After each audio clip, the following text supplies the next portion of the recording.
Testing, testing, testing. Yes, Can you hear me? I Yes? can hear you. There you Everything go. is yeah. Okay. The technical difficulties. I mean, it's the start of a new year, so Yeah, but it happens sometimes. maybe that's it. I don't know what happened there. All right, so I'll take it from the top then. Good evening, everyone. Welcome back to the channel. I am Cult Cinema 83, and this is episode 11 of the Cult Cinema podcast, the first one of the new year. And I'm once again joined by Sarah of Horror. So, Sarah, how are you today? How have you been ever since we did our last stream, which I thought was in October or something like that. Yeah, something like that. Yeah. Yeah, I'm good. I'm good. I'm here with my cat. Your lovely She's laying cat. right beside me. Yeah, and I've been doing good. Been playing some Magic today, as I told you. Yeah, so having some fun games, fun night, and now I'm doing this fun episode. Good. Yeah, I think it's going to be fun. Yeah. So, Yeah, by the way, what was your cat called again? Abby. Oh yeah, yeah. That was it. Abby Yeah. normal. Oh yeah, that was it. Yes, there it was. Yeah. Yeah. So yeah. Before we start discussing anything, I just wanted to first of all, I wanted to congratulate you on your new film project, because you are working on a new film, right? Yes, I am, and thank you so much. Yes, it's my third feature film. It's a body horror comedy called Puke Bug. So Yeah. yeah, there might be some puke in there. It's a very provocative title, I would say. It is. It is. But So so it's a body horror comedy. That sounds interesting. yeah. And where are you at, like in the process of making it right Oh, now? we're kind of early in the pre-production, but we're gonna have another very big meeting soon and pick some dates for shooting the film and getting everything ready. We already had some auditions for actors and chose some actors. So yeah, it's going good. It's going Okay, good. good. That's good to Yeah. hear.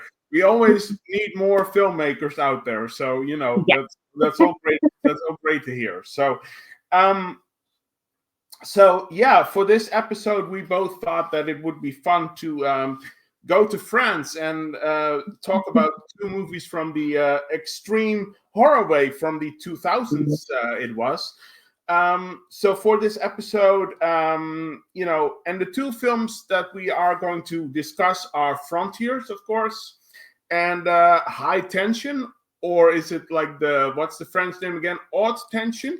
I always butcher the French Or language. Switchblade Romance. Yeah. I always butcher the French language, but it's like, Yeah. I think It's called not Haute. easy. It's not easy. No, it's not easy for sure. Which is like, don't, and I'm lucky that like there are English subtitles because I otherwise I couldn't understand anything. But but that's good. But before we go into talking about the movies themselves, can you share with us a little bit about what was your first exposure to the French horror and which movie introduced you to it? Can you give us a little bit of a background? Yeah, I remember this quite clearly, actually. I think I was a teenager. I think I was 19 still, or something like that, or maybe 18 even. And I saw a Remorque magazine, and on the cover was the cover to Inside, with the scissors going in the belly. Yeah, that cover. Lovely And scene. they were, in huge letters, like the French new horror wave. And I was like, ooh, this sounds interesting. So I bought the copy and I started reading it. And then I went to a film store and I actually found Inside. So then I watched it. And I loved it. I loved Inside. So then I started watching all of these French new horror films, including Frontiers, Switchblade Romance, Martyrs, and Maléfique, Among the Living, all of those that came out during that time. And yeah, I really loved the extreme gory cinema. And yeah, I knew this was a subgenre for me, for sure. Oh yeah, for me as well. And Inside is such a happy little movie, isn't it? Yeah, I mean, I think that's kind of what all of these movies have in common, that they are dark movies that only get darker and darker and Oh yeah. darker. And it's like, yeah, okay, yeah, sure. Yeah. Oh no, they definitely go places, and it's I think if these would have been released in the 80s, they would have definitely ended up on the video nasties list. Oh, yes, yes. But yeah, luckily that was all, you know, gone far away back then. So, Yeah. but yeah, they go places, and you know, I remember when I think it was when I was in high school, and we still had video stores, and go figure. I mean, the new audiences probably don't even know what that word is. So, but I saw, like, there were, of course, lots of VHSs, and there was this title, and that was the first one actually, which was called Martyrs. And wow, that was like that was some watch. Like, Yeah, Martyrs. that's fun for the entire family. Yeah, yeah. Yeah. Martyrs is rough.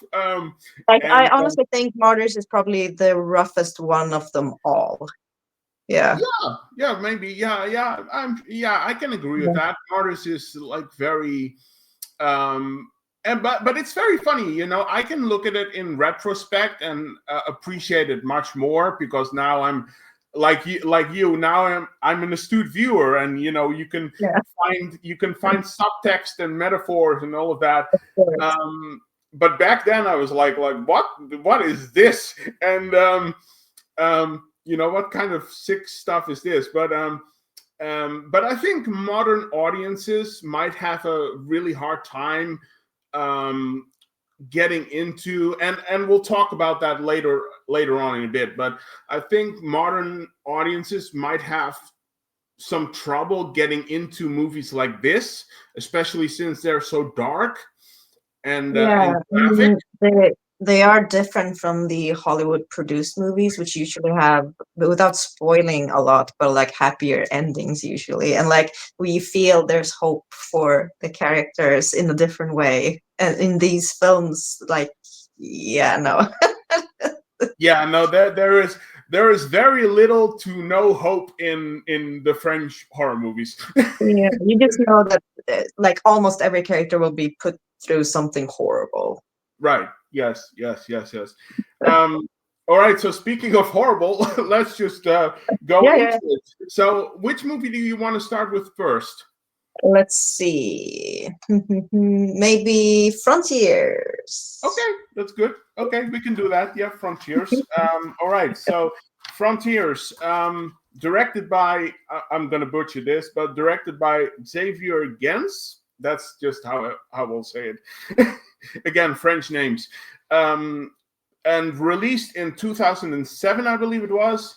Yes. So yeah, I think it was, or was it 2006? I think it was 2007 is what it says, at least. So yeah, we'll go with that. Yeah, that sounds right. So quick synopsis once again. A gang of young thieves flee Paris during the violent aftermath of a political election, only to end up hiding in an inn that is run by neo-Nazis. Well, neo-Nazis that have a little twist to them, but I'm glad they didn't spoil that in the synopsis for once. So, yeah, Frontiers. I mean, this is a pretty insane movie, I would say. Yeah, I mean, you can already tell from the title and from the synopsis that, you know, it is a very politically charged movie. You already have these very heavy subjects, and then the horror comes into that, so it's even worse. Right, So right, yes, yeah. yes. Well, I will get to the political subtext in a bit, but before that, before we go into all of the negatives and I'm sure many positives that we have, what are some of your overall thoughts about Frontiers? I mean, I honestly love how the film just, it starts off, you know, they're put in a brutal situation with running away in this political climate, and we already feel for the characters. So I like that. We already feel for Jasmine, the main character, and then they meet these neo-Nazis, and things just go out of hand there and gets more brutal. So I really like that it gets more brutal, and the effects amazing, and everything just creates this dark atmosphere that you can't really get away from. It's kind of just it's always there, and I really like that. I like really heavy and dark movies like this one. So that is mainly what I like about this film. Yeah. No, I agree with you. I really love like the movies that have like more of a downbeat feeling to them. And I think you're right. It's this movie, it already starts pretty rough, and it Yeah. kind of like goes hill very fast from there, as the movie progresses. And it's just like one thing on top of another, and on top of another, and on top of another, and it's really yeah, it's really crazy actually how this whole thing goes. And I just like the whole premise of this film, as well, because in the 2000s, I mean, of course the video nasties were come and gone, of course, and but I think people were still in a spot where it was kind of difficult to accept certain things. And so I'm actually quite amazed that Xavier Gens managed to get away with, well, let's just say it, cannibalistic neo-Nazis. That's pretty crazy, right? I mean, Yeah. What's your take on that? Yeah, like I was a bit surprised as well, because when we read the synopsis, we're like, okay, they are neo-Nazis. Okay, that's a very rough subject, just that to Oh choose. yeah, And yeah, then when it's revealed that they are also cannibals, it just adds a whole new layer to it. Because many people, they kind of connect the cannibalism with the, as you said, video nasty era movies with a lot of cannibal films from that era. So it was a bold choice, but I think he just could argue for his case in such a good way that they allowed him to do that. yeah, yeah, Yeah. yeah. Yeah, I think definitely the fact that the villains are Nazis, really, I think that probably helped to sell his Yeah, case. Like, yeah, by the way, this movie has Nazis in it, but I want to add cannibalism, and it's like, oh, well, it's Nazis. They're yeah. It's like, such it's the horrible. bad people doing the bad stuff. Yeah, It's not like native tribes or some other people out in the country doing it just because those people are weird. Nothing like that. So I think he took it in another direction than a lot of other directors have in the past, and I like that. yeah, yeah. I like that too. I think that's a very bold and brave move. Yeah. So let's just dive into it. So let's start with the positives, because I'm sure we have a lot of positives. What Yeah. are some of the things that you really appreciate about Frontiers? Like the first thing, I love the girl who's playing Jasmine. Mm, Let's see her name. What is her name? Karina Testa. right. Yeah. She's so good. Especially like there's one scene when they're cutting her hair, and you can see in her face that it means so much after all she's been through. And I just think that her acting in this film is just really superb. So that is my first thing I really love about this film. Right. No, I completely agree. I mean, the acting, and not just her, but I think a lot of actors in this, the acting is like chef's kiss. It's like, um, Yeah. but the scene you are talking about is like, that makes me cry every time I watch it, because Yeah. this movie deals a lot with how how do I say this? How certain criminals or monsters or whatever dehumanize people, and Yeah. I think that's probably one. I mean, I wouldn't know, but I can imagine that's probably one of the worst things for a woman to happen. For, you know, correct me if I'm wrong, but I mean, your hair is quite important. I can Yeah, imagine it's like, yeah, it is very important, especially in the context of why they are doing it to her. Because the girl who is doing it is explaining why they are doing it, and it's the reasoning is just it's so awful. And after everything she's been through, then that scene, that transformation, just it has a lot of meaning and symbolism to it. It's not just cutting off hair. It means so much more in that moment. So that is why it's so powerful, and you can really see it in her eyes and the way she reacts. yeah, yeah, I feel, yeah, absolutely, and it gets me every time. I just yeah, Yeah. it's going, but again, it goes down to all the whole thing about these people are monsters. I mean, there's not like any redeeming qualities about them, and which I'll get to in a bit. But to your point about the casting, yeah, I think, yeah, again, the casting is like, but not just Karina, Testa. I think what's her name again? Estelle Lefebure, Lefebure, of how do you call her? I don't know. Estelle. She plays Gilberta, right? The blonde one. The oldest daughter of the Nazi Yeah, the captain. blonde one. Yeah. I love her. I mean, she is one of my favorites in the film. You know, Yeah, she's just, she's really good at just being so mean and so nasty that you just hate her, like yeah, with every fiber of your body. And she's so good at playing that, and that's her character. She pulled it off, and that's how you're supposed to feel about her character. Yeah. no, exactly. Yeah. I mean, it's.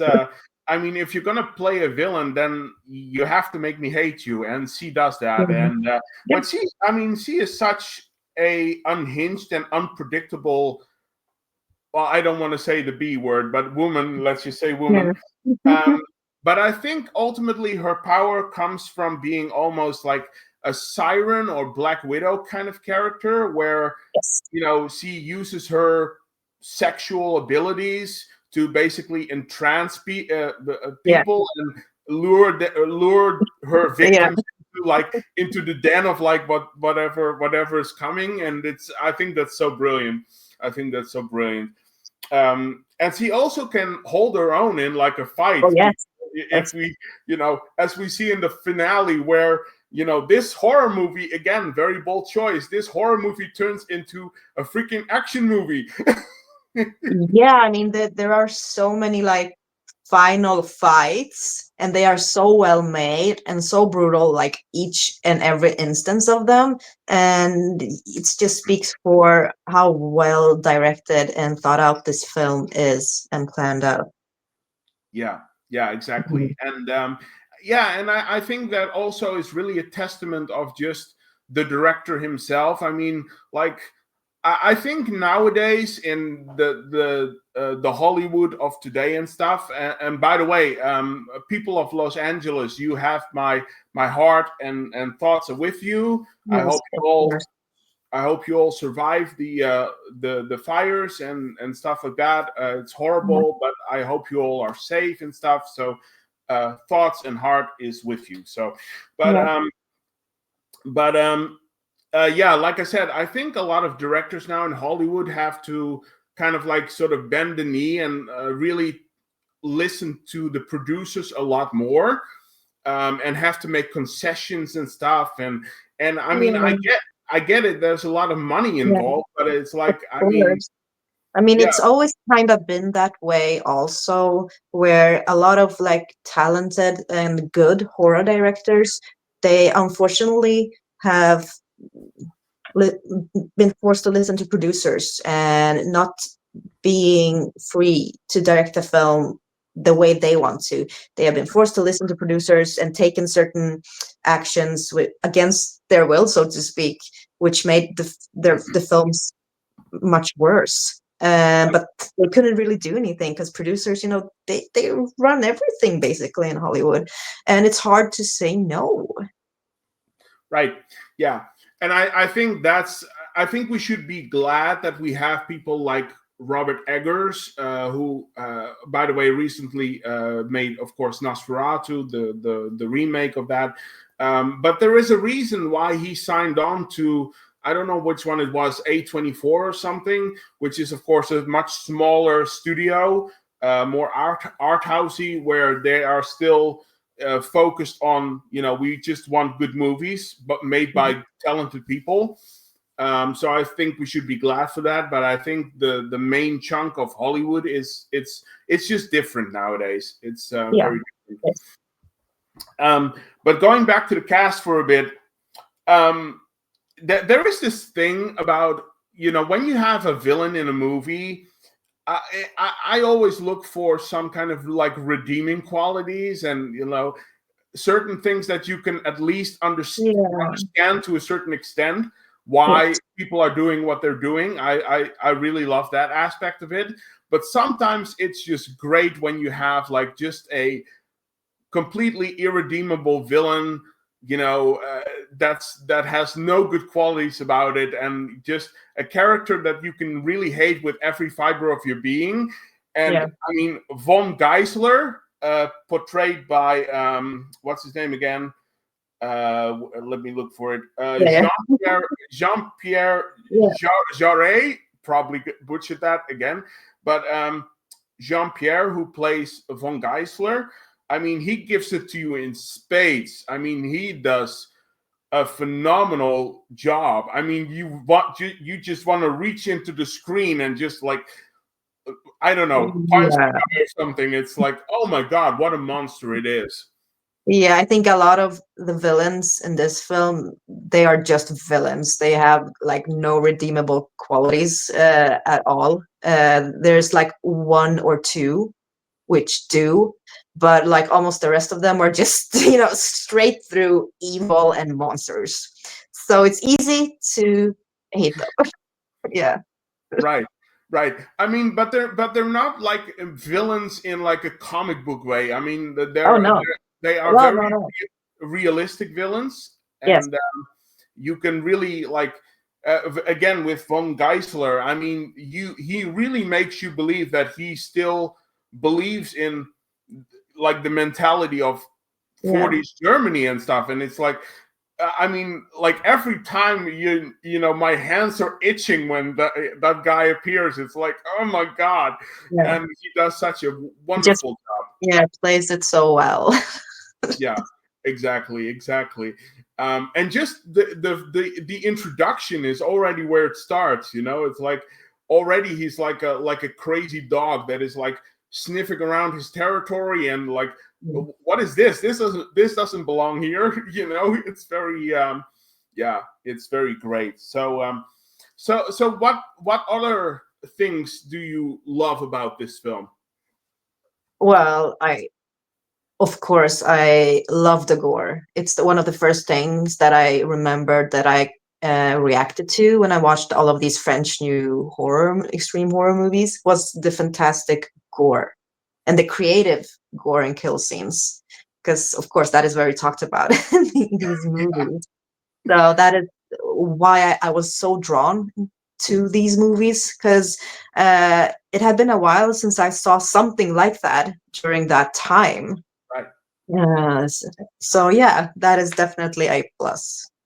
Right. Yeah. No, for me as well. I mean, this movie is heaven for gore hounds like you and me, and it goes to some really great lengths to give you what you want. And there is fingers being shot off, and you have feet hanging from meat hooks, and the flipping scene. That's the one I remember most, with Achilles' heel. Oh yeah, I was going to say that's my favorite one of the film.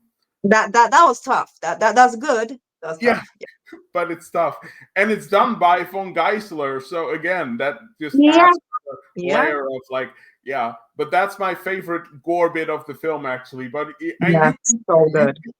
But you can feel it as well. Yes. Like, oh my God, that hurts. Oh. But it's good. It's good. Do you have like a favorite bit of it, or is that your favorite one as well? that is definitely one of my favorite ones. I of course love the end fight when Guts gets his comeuppance, and Oh, she kind of strikes him with the axe, and then he falls onto the saw blade, which is running, and he gets all like yeah, all caught that's up. a great one. Yeah, that's That's an amazing one. Yeah. I yeah, mean, that's a there are just so many good effects in this one, and they are also very kind of like realistic looking. It's oh, not it's not like very over the top like some of these French horror movies were. They kept it more realistic looking, so it makes it even harder to look at in some instances, like that one this thing. Yeah. right, right. Well, I mean, I have to say that the movie that we're going to talk about after this, High Tension, definitely sometimes goes over the top a little bit in terms of the gore and stuff. But in terms of this, yeah, and what else? I mean, the of course the hot box scene is there, and it's like Oh yeah. really, but I think it's done. But I think it's also the way that Xavier shoots it. I mean, the Yeah. way he shoots it also makes it feel a lot more grounded and Yes. realistic Yeah.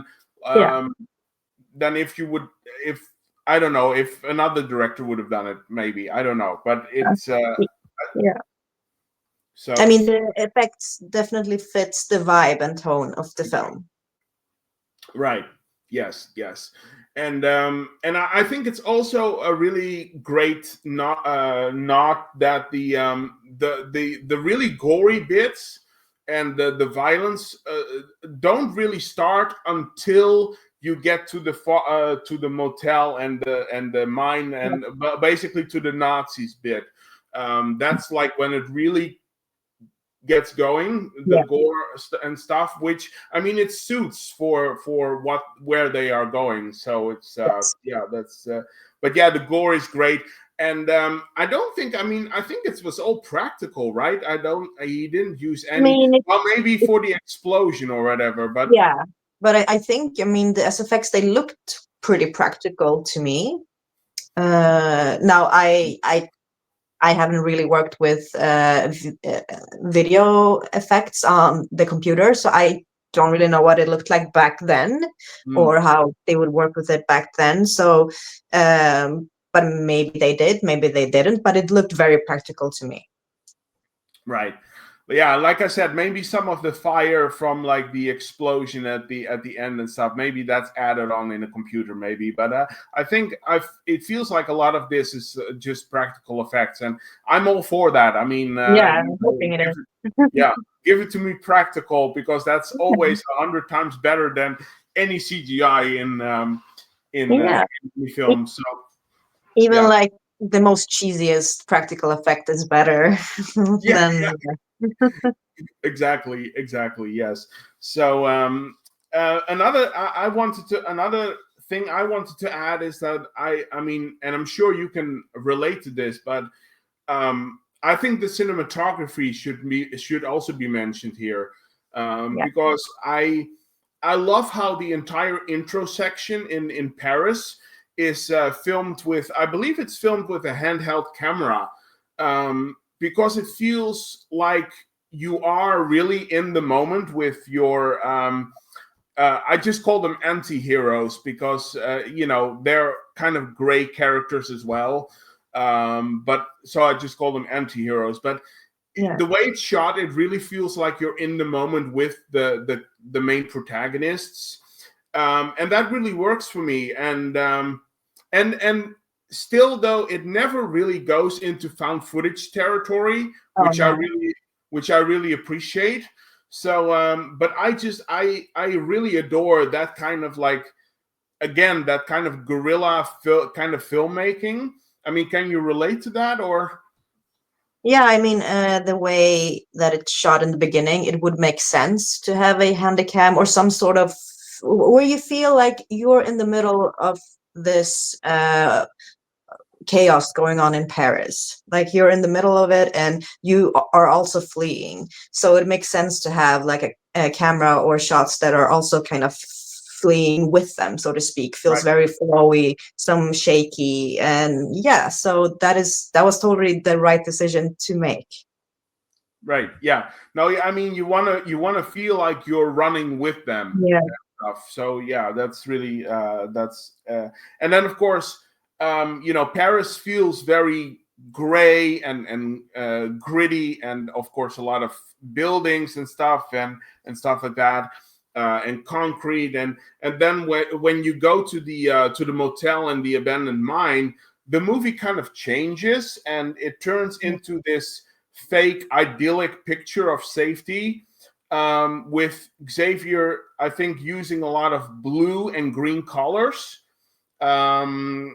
just the way that it's portrayed and stuff, and that creates like just a very treacherous sense of peace, which works very well for me anyway. I don't know how you look at it, but yeah, because it gives some sort of false comfort to not only us, but to the characters that are coming to the guest house, right. so to speak. So it always feels like there's evil in the air, like even before anything really happened when they got there. It was just something in the atmosphere, something in the vibe that just made you feel that something is not right here. It doesn't feel good. No. I mean, in a way, that kind of links back to like Texas Chainsaw Massacre, right? I mean, you don't go into the abandoned farmhouse by like 30 miles from the road. that's a big no. That's yeah. So there you go. So do you have any more positives about this? Oh, I really love the ending where after like the final fight, where Jasmine is standing in the rain and the rain is just so beautifully like going, like washing away the blood, and she's just like visibly traumatized by everything that has happened and just lets the rain wash everything away. I think that's really like kind of gorgeous and beautiful shot, but also very a rough shot because you just saw everything she went through, and this is such a relief.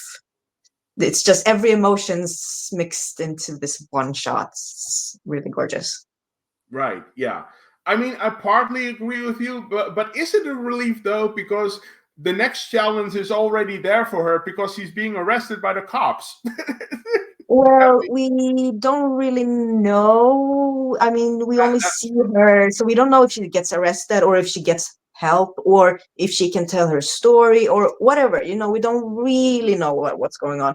I'm hoping that she got help. That's what I'm hoping. So yeah, but at least she has relief from the family, so to speak. That Right. yeah, those people.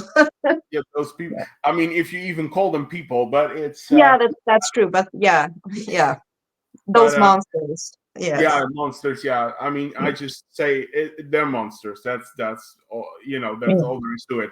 But no, I mean, I get where you're coming from. It's like you want to hope that she is not like now safe and stuff. But again, these movies being so downbeat and stuff, it's like, I can't help but wonder. It's like, oh, she's going to be arrested now, which is kind of there. But I do agree with you that the whole image of her with the rain washing the blood away and stuff, I really love that as well. Yeah. So so do you have any more positives, or should we go into some issues, if you even have them? I mean, you can go into issues and start with that. Yeah. Okay.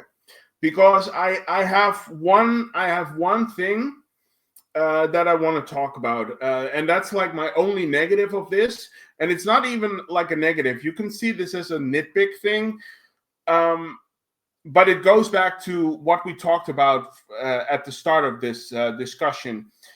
I'm going to try to be as level-headed as I can be with this. Okay.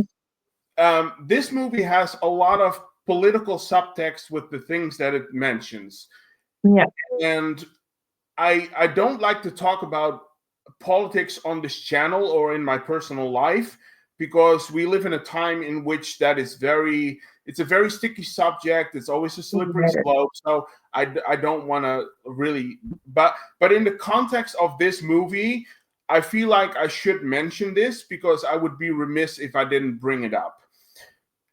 So this film has a lot of hidden social commentary, and I think you are either going to be on board for that or you're not. I clearly am, because I love my metaphors in movies and stuff and all of that. But I feel like it does depend a little bit on which side of the aisle you are. I'm just saying that. And now I don't know how you feel about this, but I feel like it's definitely a factor that either makes you love or hate this movie. And I don't think there is really a gray area with this one, because it has such a weight to it. And I think modern audiences who are going to watch this are going to be very divided about it, and there is not really a lot of gray areas. It's like you're either going to be this or you're either going to be that. So how do you feel about that? What's your take on that?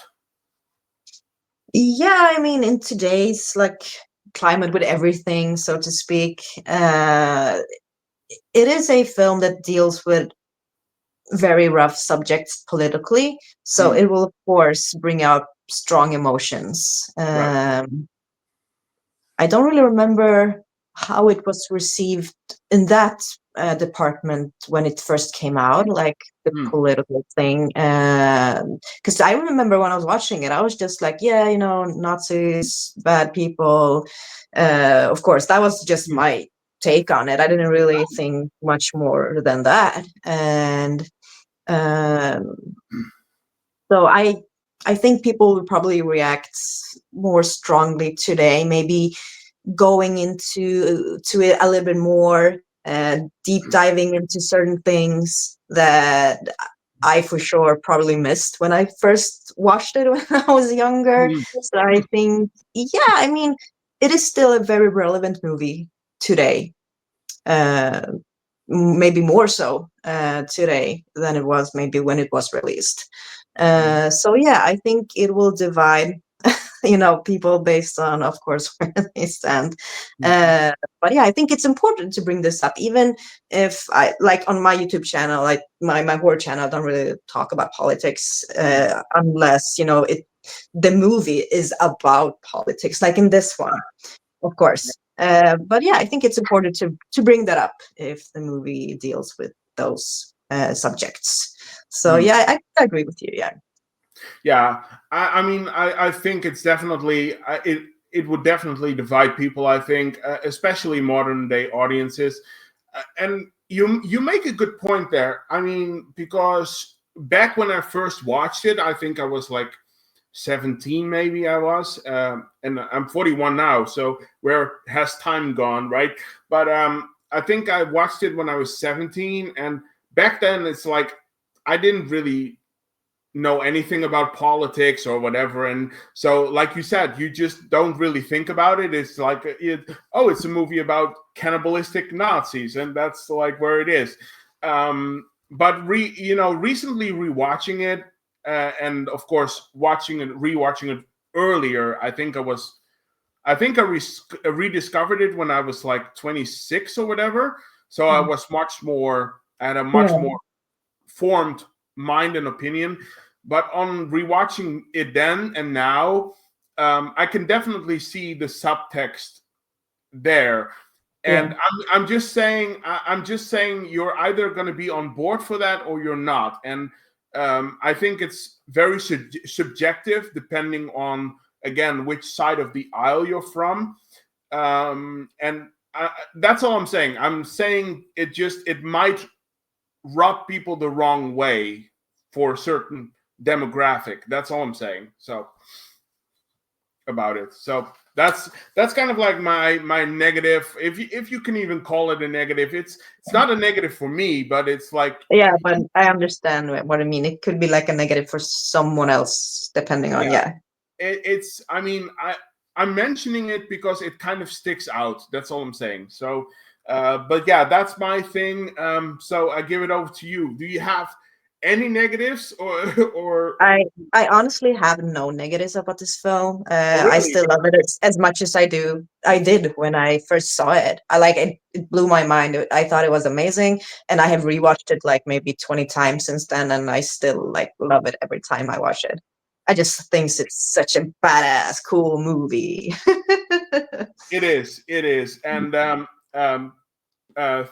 God bless Second Sight, because Second Sight has given us a wonderful Um, release yeah, of this film. mine is from, I think, when was first released. So Okay. it's very old. It's very old. Oh, that's fine. It's from a Swedish company.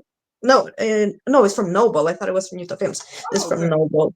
Yeah, but it's old. Is that a DVD?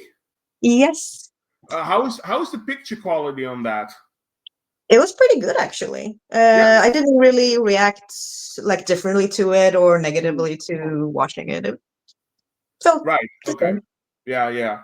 No, but it's yeah, I couldn't resist. This is like of course it's just gorgeous. release of Frontiers right here, and that's of course Yeah. what we already talked about right there. But so yeah, God bless Second Sight for that. Okay, so if you don't have any negatives about it, do you have anything else to say about Frontiers, or?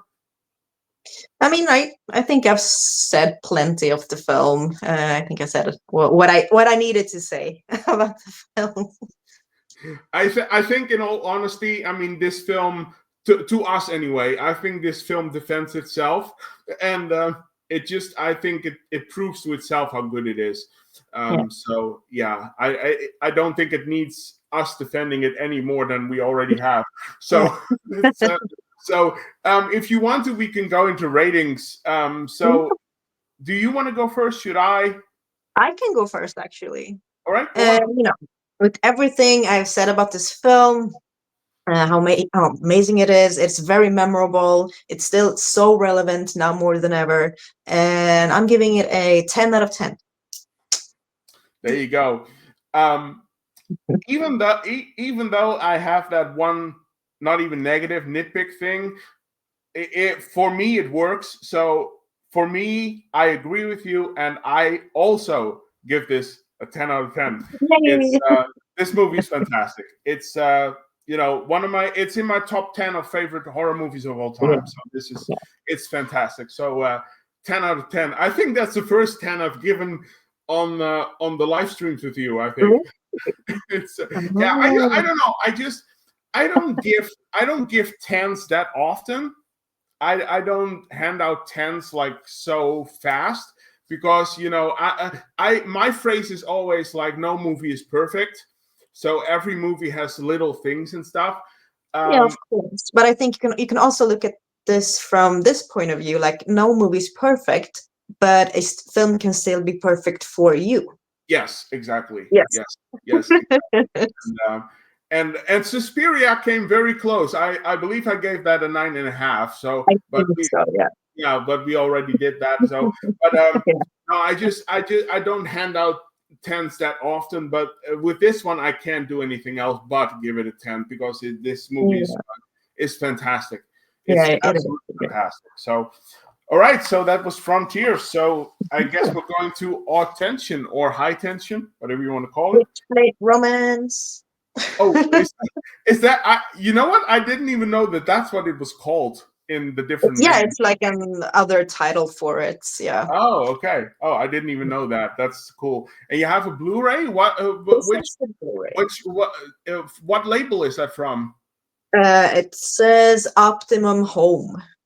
Oh, okay. I don't know, but it's also quite old, actually. Okay. Okay. It's fair. It's fair. Of course, to go with it again, I have to praise Second Sight, Haute Tension.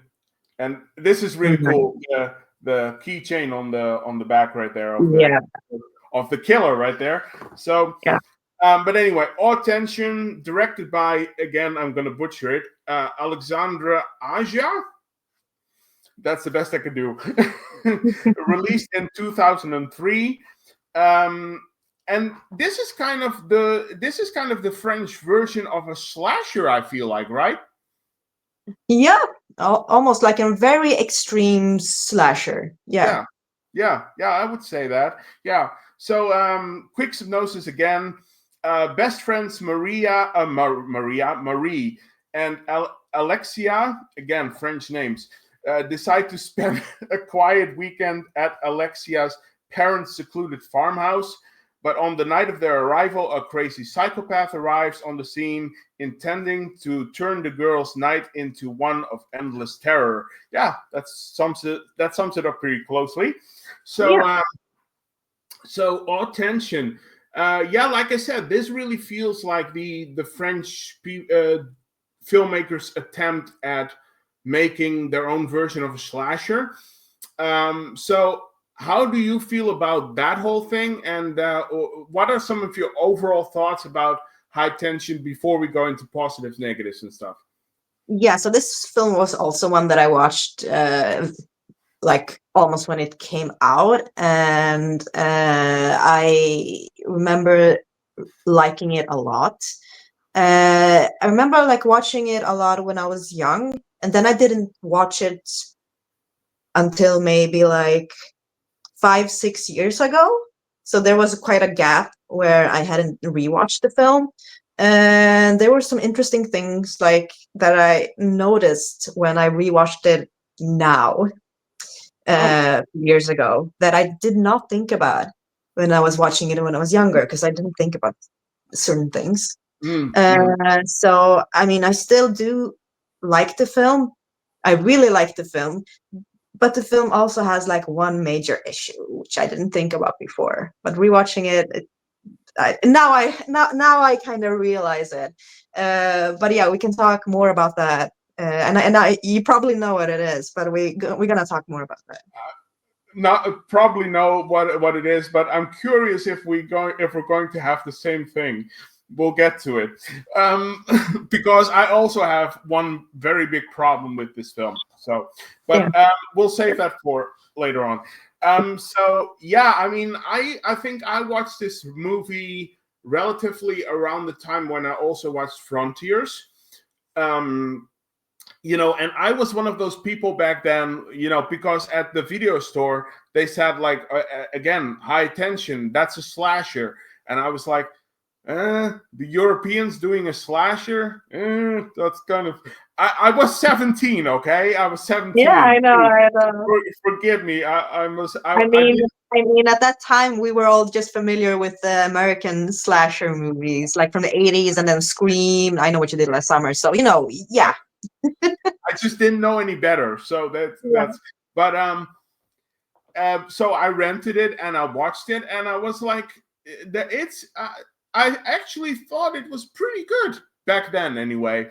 And but I didn't really think about it. And like you, I only rediscovered this film. I watched Frontiers a lot more times, but I only rediscovered this film when, again, Second Sight was releasing it. And I was like, oh, I have to have that one, because I remember really liking it. So I got it and I rewatched it. And I like it more than I did back then. But again, there is one big thing about this movie, which we'll talk about, but I'm sure. But first of all, let's dive into the positives first. What we like and what we love about this film. So why don't you go first? Well, I do obviously love the gore. As we discussed before, it is more over the top, but this is a different kind of vibe. It's this more slasher kind of vibe, and it's okay that it's more over the top. The gore, the blood is spraying more, and it's just it's a little bit more unrealistic, but it fits this vibe. So that's fine. So that is like the first thing that I really love about this. I also love the performances from both women, from Marie and Alexei, and I think they did a really fantastic job, both of them. And the chase scenes in this movie are so good. Both the ones when they are in a car, and then when they are in a forest, when they're in the house. It's so good. And the music also in this film, very, very good. Right. Yeah. Right. Well, I forgot to mention that, but by the way, the soundtrack for Frontiers, which is I had a part of it in the intro, but the soundtrack for Frontiers, like what great soundtrack! It's so great. It's wonderful. Yeah, I love that main theme song. It's so good. Yeah. And also, I really love that they are singing to that song, Sara perché te amo, in the car, because I love that song. One of my favorite songs. Love that. So I was loving that they were like jamming out and vibing out to that song. So already there was a positive. Like the movie started out really well. Yeah. Well, I mean, I had to be careful. I could only add like a little bit of it. I know. Copyright, right? I mean, yes. I don't want this show to be demonetized. But it's like, when I heard you had added that song, I was super happy when I heard the intro. There you go. But I think I got away with it because I tested the intro, uploading it to YouTube, and I had no trouble. So apparently, I think I got away with it. So, but yeah, both movies have great soundtracks. But let's start with, like you said, let's start with the gore for a bit, because again, the gore is fantastic in this. It's and you know, like you said, it's a bit more over the top, but that's to be expected from slashers, right? I mean, it's way more ridiculous and silly sometimes. The silliest for me, and this is going to sound weird, but the silliest for me is the decapitation scene. Does that even work? I have no idea, but it's. You know what? When I watched the film, I was like, would that even work? But then I was like, I don't even care. Because just that blood spraying is so good. And when his head is like stuck between the stair thingies, it's just so good. I'm like, they couldn't have gone in another direction. That is the thing they had to go with, because that's so creative. So I was like, I'll let it go. I will not even question that. Yeah, no. Exactly. Yeah, it's it's one of those suspension of disbelief kind of things, but I really like that. And so what I always ask this of people who watch slashers, like, what is your favorite kill in this film? My favorite kill in this one, let's see. I really like actually the one probably in the car towards the end. Oh, right. With the huge buzzsaw or whatever it's called, and the guy is trying to drive away, but he can't start the car, and then he gets like sawed through the windshield, and it goes into him, and you can just see whatever. Yeah, I think it was really good because it was also so intense because there was this urgency. They had to go, and he was just there. I mean, he just literally came to the scene like 1 minute before that, and he just got himself into this, and then he died. And then I was like, oh, I felt so bad for him, even though I had no idea who this character was at all. That's that's like how canon father in slasher films works. I mean, it's like I remember I rewatched what was it again? I rewatched Friday the 13th a while back, the first one, the original, during the Halloween period, of course. And as much as I love the movie, Anne, I think she's called Anne or Annie, right? I mean, the first victim in the original Friday the 13th. I mean, as much as I like her character, she's kind of canon fodder too. To be honest, I mean, she's there to just give the audience information about the camp, about what's going on. And when she's done with that, and when we have gotten to know all the things we need from her, and it's just done. Yeah, but it's literally this. Yeah, it's literally that. Yeah. Which brings me to my favorite kill of this film, and that is when the throat slash on the mother. Yeah. Because then he pulls the head up, and the wound is like opening up, and then the blood it's just spraying. That's brilliant. That's so good. Yeah, it's so good. And also because we don't see this in camera, but we see like blood spraying up against the wardrobe, and we're like, okay, well, is that from the neck or what's going on? And then we see her still being a little bit alive, raising her hand where she had her phone, and the hand is cut off because the hand's like laying over a few feet far away with the phone. So I was like, whoa, okay, this was intense. So that's also a very good kill. Yeah. But I think the saddest kill is, of course, the little boy. I was like, oh no. But I mean, it's not graphic. You don't see it. You hear him, get shot. But it's still very heartbreaking. Right. But aren't you, I mean, this is like, not to be weird or anything, but aren't you kind of like bummed out by that? Because if you're gonna show everything, then at least show the kid being shot. But maybe that's just me.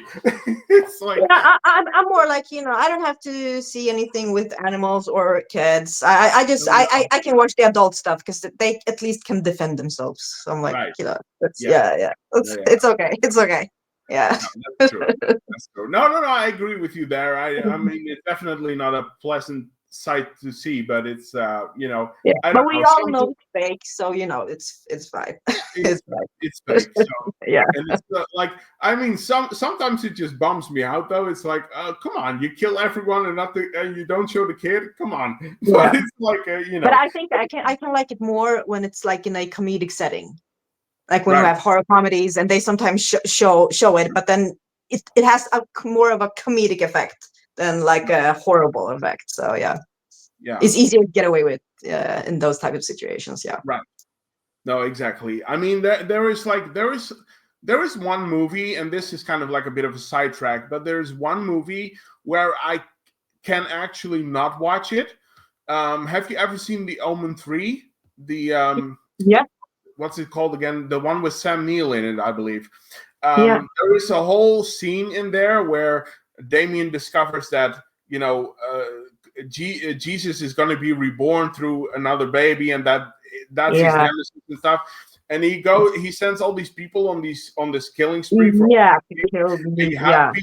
And you have people like pouring buckets of boiling water on kids, and it's like, and that was one of those exceptions where I was like, I just skip forward. I can't see it. But okay. Yeah, no, I know. I understand what you mean. Yeah. Yeah. But the gore is great. But like you said, the acting is really great in this one as well. I think especially from Cecile de France. I hope I pronounced that right. I think he had such a hard part to play, so she had to be brilliant for it to work, for her character to work, so to speak. Right. But I think Alexandre Aja already had like one foot in like the victory dance, because Cecile de France was I should say she is still around, but she is a theater actress. When they asked her for this film, and theater actors tend to be very, they can do most of the times very, very much with very little. So, I think that was a win. But she does a really great job, I think, as sort of playing this timid, introvert, and seemingly fragile Marie. See what I did there? But I think that she really does. I think she really performs the hell out of this, and it's really, really great. And like you said, Alexia, she's portrayed by Maiwenn, I believe it is. Maiwenn. I think, honestly, though, I think Maiwenn is good in what she's given to do. Yeah. But in all honesty, I feel like she is a little bit more like the damsel in distress here. Yeah, I think her character kind of never really developed beyond that, so to speak, which was a bit of a shame. But I mean, she did what she could with what she was given. So right, yes, and in a way that is kind of sad, because I do wish that they did. Here's the thing: I do. One of the things I hate from movies is when they cut away from certain scenes. And I really wish that we would have gotten one scene, actually the one scene where Alexia is visiting her mother in her bedroom, because she does have a scene with her father and her little brother, but I don't know, they cut away from the mother thing, which maybe that was like a creative choice or something, but I don't know. Or maybe it didn't work, or I don't know. Yeah, but that's kind of sad. I wish we would have gotten that scene. Yeah, because that would have added like a little bit more character development right there. But yeah. it is what it is. And it's just a little gripe, because again, she's the damsel in distress.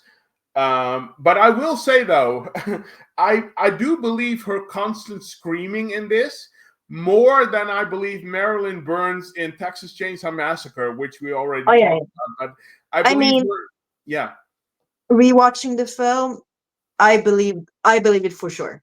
Yeah, like rewatching it when I see it the first time, it was like, oh, I get it, your family's been killed, but why are you kind of reacting this way with a certain person? Right. And then when we're watching it, I'm like, yeah, that makes total sense. Makes total sense. Yes, especially in like retrospect of finding out what the where it's going to end up. We're being so vague here, but we'll get to it. We'll get there. Just not yet. We'll get to it. Yeah. When you rewatch it and you know where it's going to go, you can definitely see. So I believe that. I believe. Yeah. So yeah. So yeah, and but of course we also have to mention. I'm going to butcher this, but Philippe Nahon as the killer, the serial killer.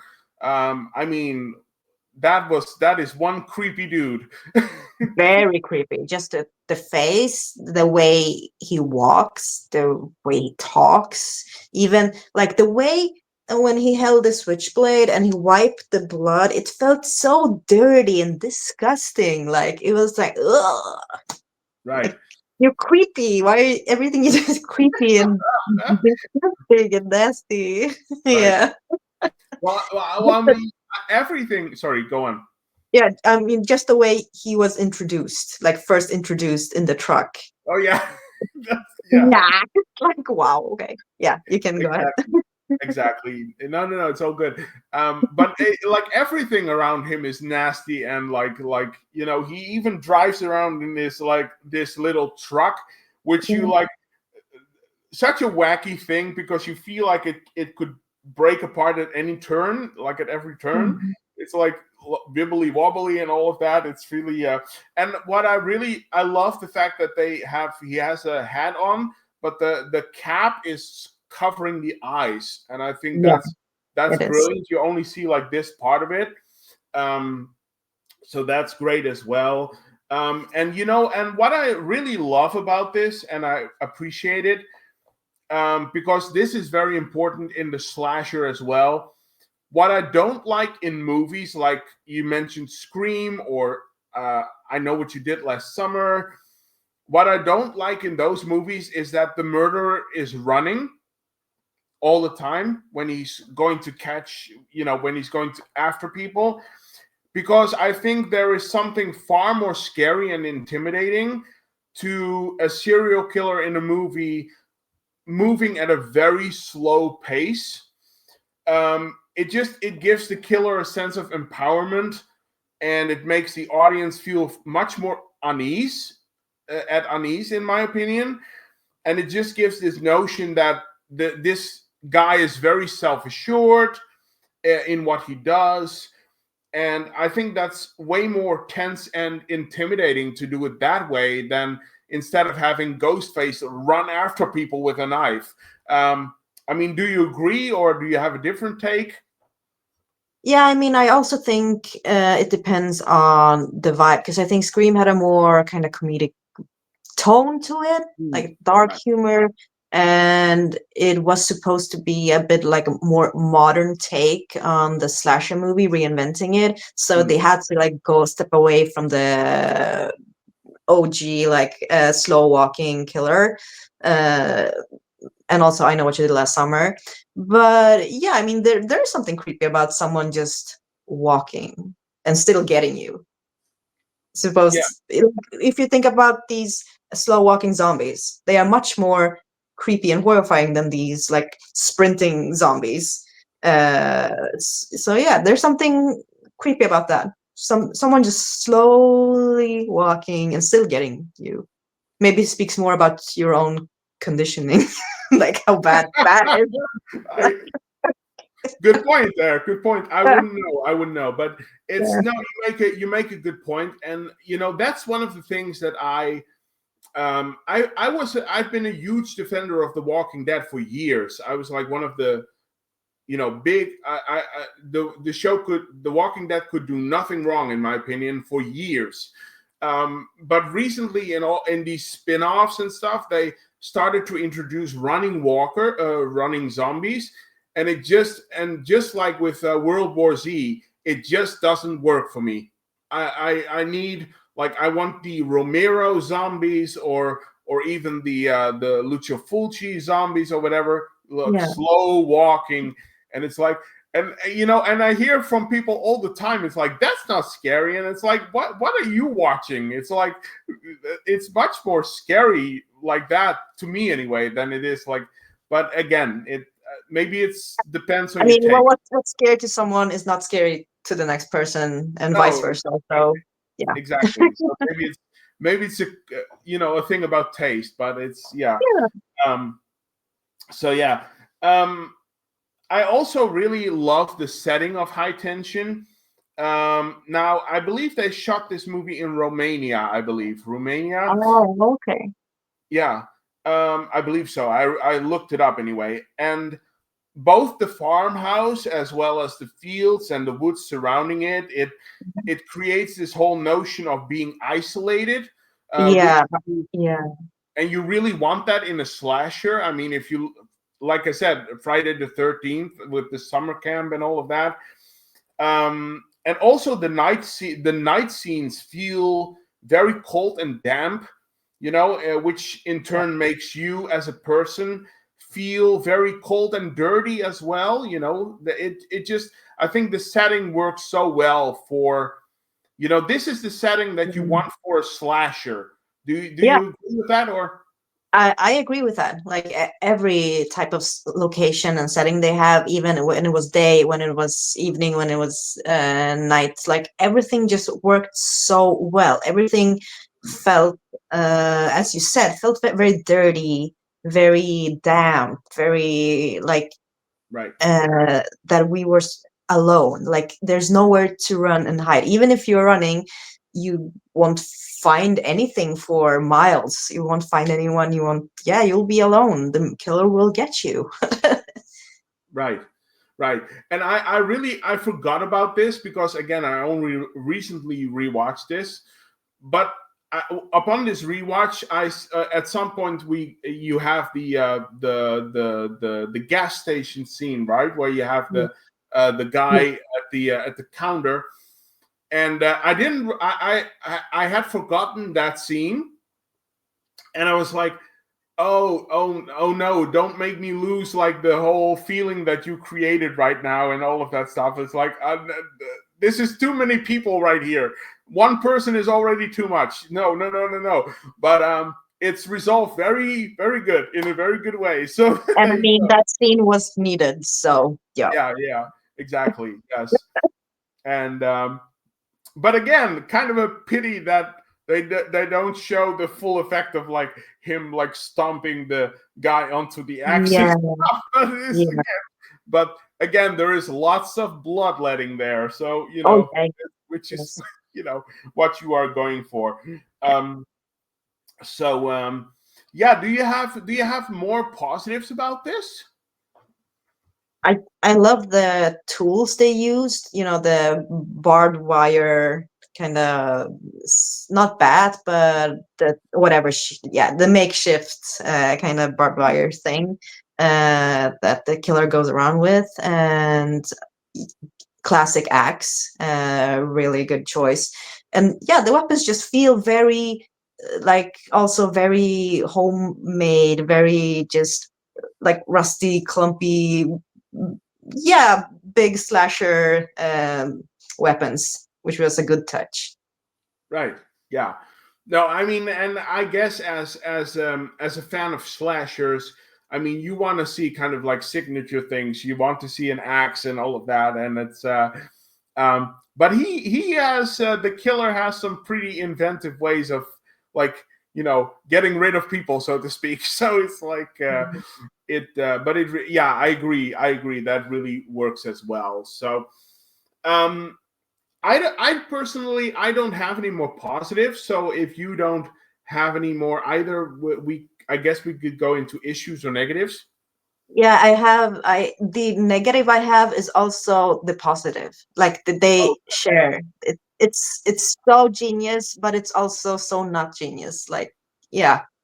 I think we have the same thing here. So should I Yeah. bring it out or Yeah, what? you can bring it up Okay, for sure. I'm gonna lay this out there, and I'm gonna see if you agree with me or not, or if you have the same thing. Okay, so here goes. This is a negative for me, but again, it's conflicting because it's also a positive. So I'm very conflicted about this. Yeah. Um, all right, so let me lay it out here. Um, I Let me start by saying this. I love, adore the fact that Marie was the killer all along. I really love that. I think that's a great twist, a great reveal. And as a matter of fact, it's probably my favorite movie twist in a horror movie of all time. It's really great. It's brilliant. However, that said, they don't really. This is so difficult for me. They don't really go into any explanation as to what sent Marie over the edge. And to me, they don't explain very well what her motivations are. I mean, they hint at certain things, like for sure, like sexual frustration or feelings of, shame for being a lesbian, jealousy, all of that. But they don't go as far as to try and explain it to the audience. And usually it doesn't bother me that much because, like I said before, I love the Beyond and Suspiria, which are both movies that are style over substance. So, I'm all for that. But in this case, it just bothers me somehow. And I wish they gave us just a little bit of a, I want to say, psycho-like exposition scene where we see, when you see Alexia visit Marie in the asylum, and just, give us a little bit of an explanation as to like what happened to her and why is she the way that she is. I mean, we know that the killer is, of course, her manifestation of course, of anger and feelings and all of that, but apart from it doesn't go further than that in a sort of way.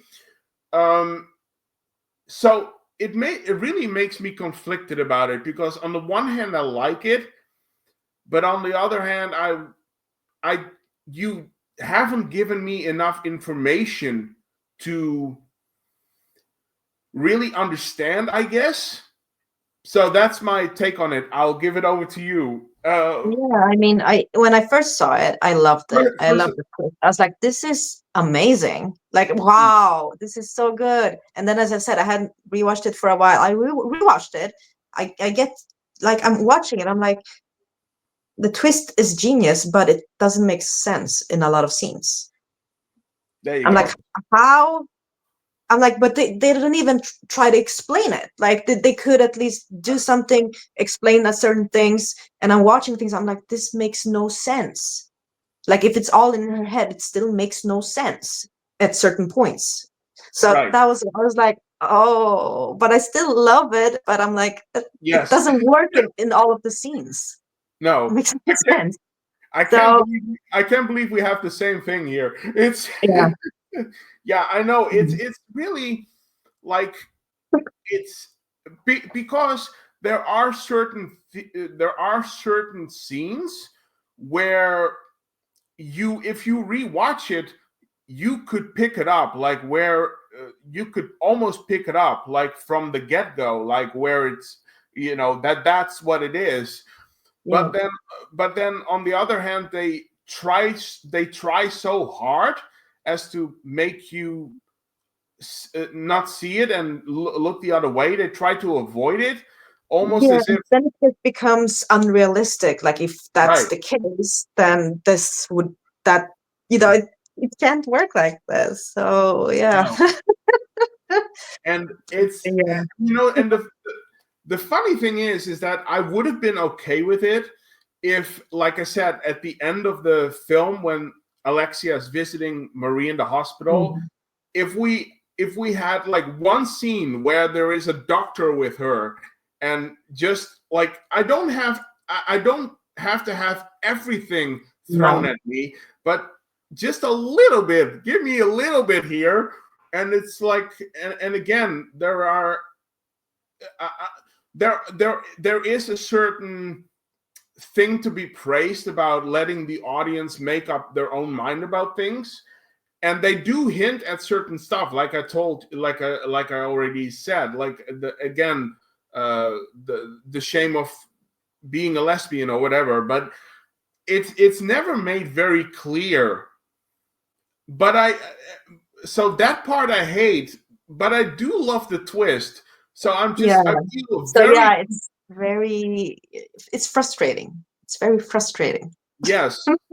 And I feel very conflicted about the the finale in general, because again, I hadn't watched it in a while, so I kind of had forgotten about it, and I rewatched it, and I was like, oh yeah, oh yeah, that's what it was. And it's like it it yeah, what else can I say about it? It's just a very frustrating thing.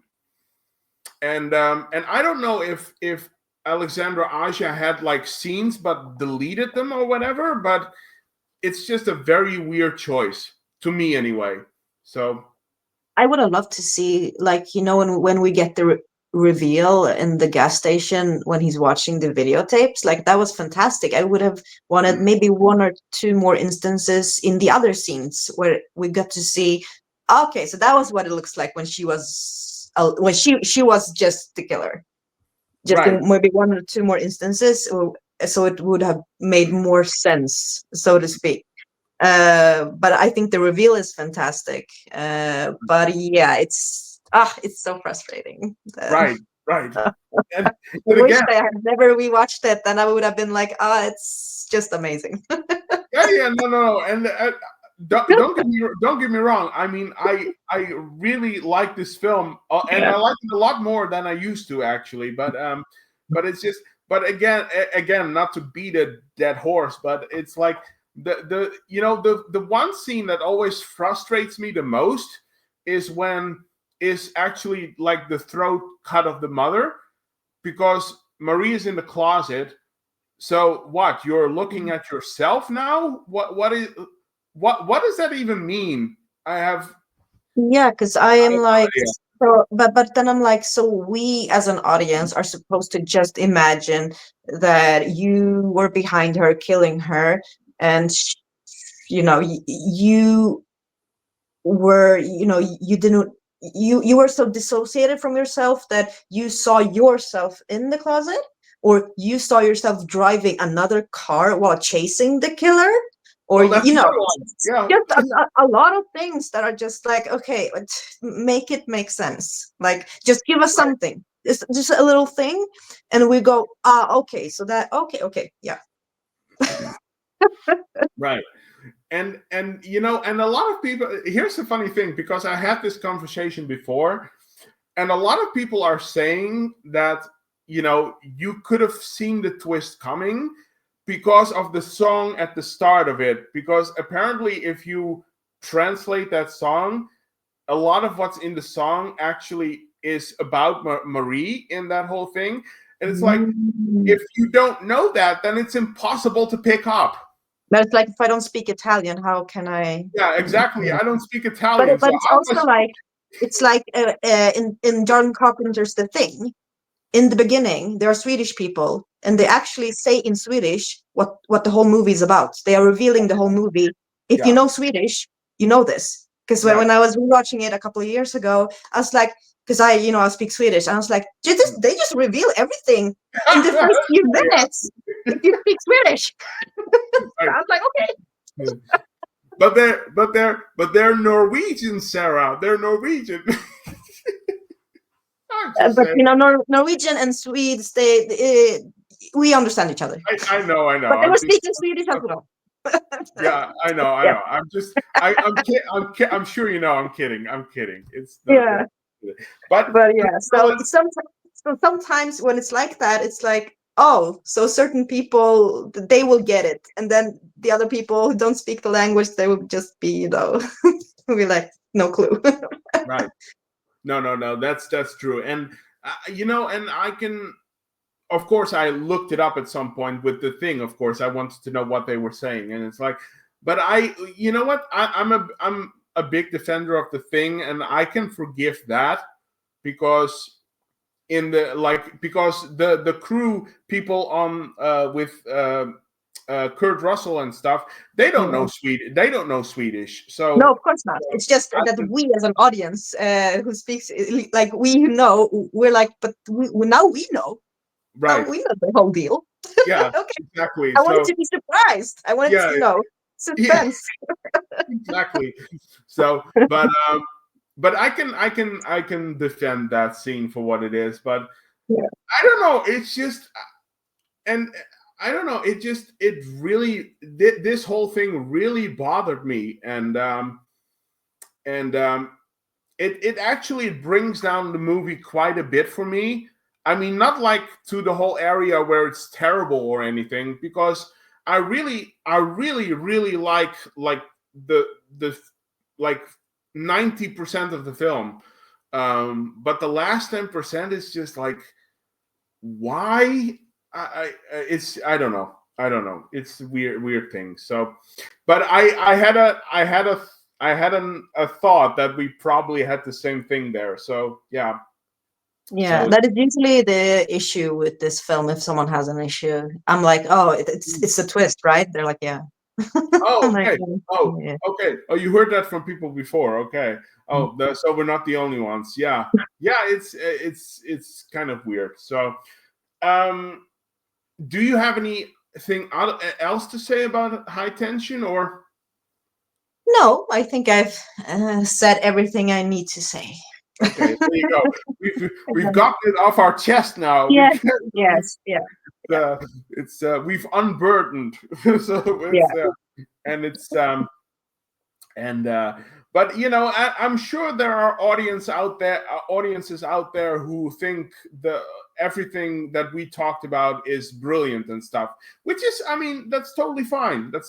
It's yeah, of course. I mean, everyone is allowed their own opinion and allowed to love it completely or hate it completely, or, you know, everything in between also. So that's completely fine. Yeah, it's totally fine. Just because we feel this way doesn't mean you have to feel that Of way. course not. Of course not. So, yeah. But yeah, I think I pretty much said everything as well. So we could go into ratings probably. Yeah, you can start with this one if you want to. Okay, sure. So yeah, High Tension. I would say this. It's still a very good movie. I mean, I still really enjoy watching this. it doesn't reach the quality of Frontiers for me anyway, because Frontiers is just, it's such a serious film, and really has a sort of realism to it. This is a lot more over the top, of course, very slasher like, and I do like that. I do like that a lot. And apart from everything we just talked about, which does take it down quite a bit, actually, I do think that this movie is very enjoyable. But you would really have to know who you are when you are watching the twist at the end. Like, you're either gonna love it, or you're probably gonna be like us. So so with all of that in mind, I'm going to give High Tension. This is tough. You know what? Because I love the rest of the movie so much, I will give it an 8.5 out of 10. That's the best I can do. That's the best I can do. So I'll give it over to you. Yeah, no, when I first watched it, like when I said I was young, I gave it a 10 out of 10. But after rewatching it and thinking about that twist and how it doesn't really make sense, I'm giving it an 8 out of 10, because I do love everything else. Yeah. But yeah, this just bothers me to that level that I had to give it an 8 out of 10. Yeah. Right. Well, I was thinking about an 8 as well, but, and this is a thing that I appreciate about both movies, and most of the movies that we talked about, is that as much as we agree, and as much as I have a problem with the ending, the thing that I can say about these movies is that I love good filmmaking. And you cannot say that these two movies are not good filmmaking, because they are. They are great filmmaking. They are. Yeah. They absolutely are. And that's why I give it like a little nudge, because I think, I think more filmmakers like this should be coming in the future. And that, I just wanted to say that I love good filmmaking, and this is good filmmaking. As much as the whole thing doesn't work for me, like we talked about, but that's why it's a little bit higher. But I was contemplating an 8, so I can see where you're coming from. Yeah, I mean, I still think 8 is a good grade. Nothing to be ashamed for at all. So yeah, I think the French new extreme horror wave movies was a great addition to the horror genre. And I'm hoping for a new type of extreme horror wave somewhere. Yeah, we'll see what goes. I think it was also needed because of course, after the 80s, I mean, the whole 90s era of horror is to me anyway, is kind of like, it is kind of bleak. I kind of talk about this when I recorded my prom night slasher movie franchise review, which I will be up tomorrow. But I kind of talked about the whole 90s slasher era, where it is kind of bleak. Like, there's not a lot of memorable movies from the slasher movies from the 90s, or horror movies that people are talking about. There are a few good, of course, but that decade kind of seemed like it kind of, faded away pretty quickly. Yeah. Right. Well, it was kind of forgotten. Yeah. Yeah. Well, I think they also suffered from the fact that, they had to, like, recently I rewatched Event Horizon. You probably know that one. Yeah. And I do like, that's kind of like a guilty pleasure for me. But there is so much cut out of that film in terms of gore and all of that. And I think that was a very big issue in the 90s, where they were very toned down horror films. Yeah. And of course, like you said, you had things like Seven, of course, and Silence. Yeah, I Know What You Did Last Summer, of course, but we didn't have as much as, let's say, they were pumping out in the 80s, 70s. No. And we have so many memorable titles from those decades. And the 90s, we have a few, of course, hidden golds. But not if we compare it to the other decades. Then yeah, not, just the 90s era was Yeah, exactly. very forgettable, Yes, unfortunately. Yeah. yes. Which brings me to a final question before I let you go, if you allow me. Yeah. Because like if you the movies that we just talked about, or even like Martyrs or Inside, like we already said, I mean, those movies probably would have been on the Video Nasties list in the 80s, if they would have been made then. But given the fact that we are, at least I experienced this a lot with TV shows as well, given the fact that we are going back to a certain era of prudeness, let's just say that, do you think that movies like this, like let's take Frontiers, for example, like this one, do you think movies like Frontiers could even be made today? I mean, they can be made, but in the context of, you know what I'm saying. I mean, can movies like this even be made today in our new like era of sort of prudeness? That's what I call it. I mean, I think they can be made, but I don't think it will be easy. It will probably, I mean, it will not be like a mainstream, like Hollywood made probably. So, but there are labels who are willing to produce those Mm, types of extreme movies.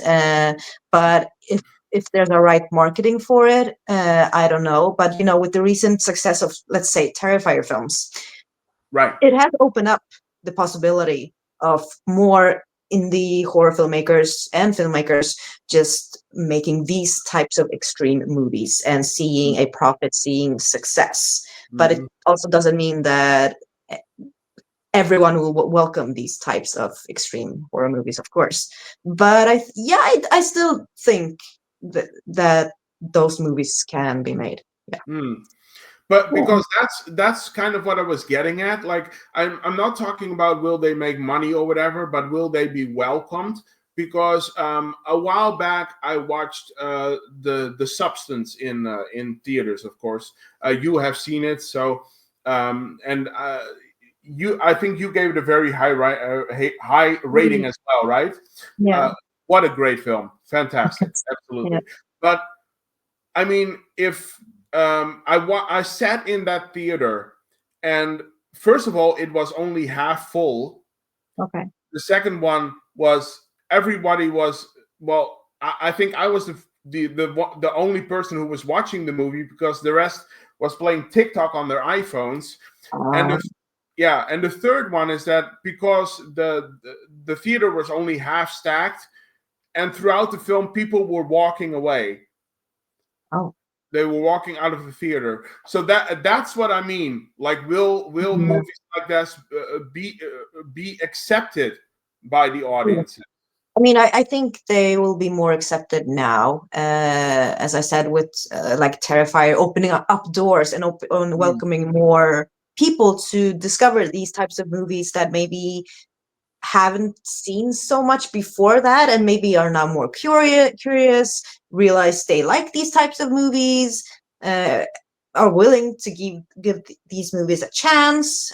So I think they are a bit more welcoming, especially now with the Substance winning awards, right. and a lot more people getting to know the body horror. And I don't even think people are realizing that they have seen much more horror than they think, like The Fly. That's a body horror film, and Right. many people are, saying it's a classic. And so I think people are more welcoming than they think they are. Uh, yeah. Yeah. What I'm hoping anyway. That's what I hope. I'm hoping that all of these labels, like Second Sight, that Mm, are releasing these films again, re-releasing them. I mean, mm, Second Sight has just announced that I already pre-ordered it. That's just me. But Second Sight has just announced that they are doing both The Brood and Scanners from David Cronenberg, mm. which Nice. are two movies that I adore. But I'm hoping that the those labels re-releasing them, that hopefully the new audiences will discover them that way, and then Yeah. hopefully get interested. That's Yeah. what I hope anyway. I That's what I think hope. so. And also, like with me, with Vinegar Syndrome, they have been releasing a lot of like hidden 80s and 70s slasher movies that have been hard to get by, hard to watch, and now people are getting a chance watching them for the first time since they were released, or maybe they weren't released. They got a very limited screening, and I've been seeing some of those for the first time. So I think a lot of people are actually discovering a lot of more horror movies than ever. Yeah. Well, Yeah, I mean, we can hope. Fingers crossed, and yeah, I hope that's the case, I hope so because too. we talked about this before. I feel like the kids today don't have such glorious days that we had in the 80s and stuff, where there was so much. I don't know. It's I feel like the new audience doesn't have that much to choose from, so that's why I'm hoping that they will rediscover these old movies. So fingers crossed about that. We'll Yeah, see. I hope so too. Yeah. Yeah, I hope so. So yeah, well, that's a very hopeful note to end it on. So I think it's Unlike the French movies. sorry. Yeah.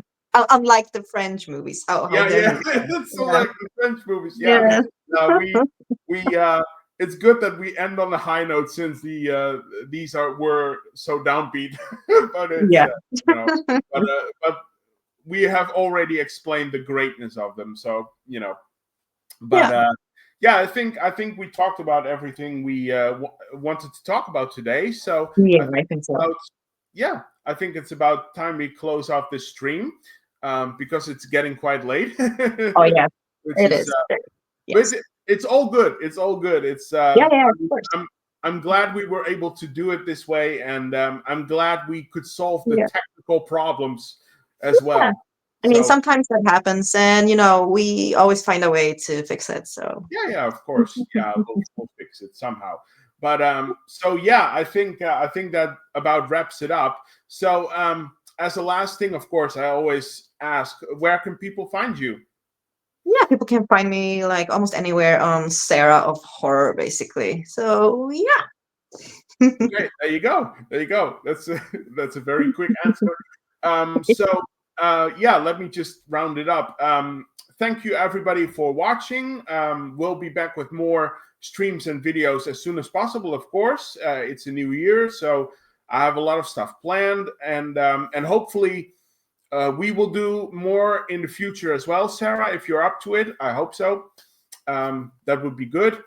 Thank you, of course, for being here today, even though it was a Thank bit you. later. So thank you. Again, I had a lot of fun with you. And to the audience, I always say, again, I'll be back with more videos as soon as possible. Stay safe and healthy as always. Have a good weekend, and I will see and talk to everyone later. Bye. And Sarah, Bye. bye. We'll talk. Thank you so much. Thank you for being here. Thank you. This was great. Thank you. Bye. Have a good Bye. weekend. Oh, Ciao. you too. Bye, everyone.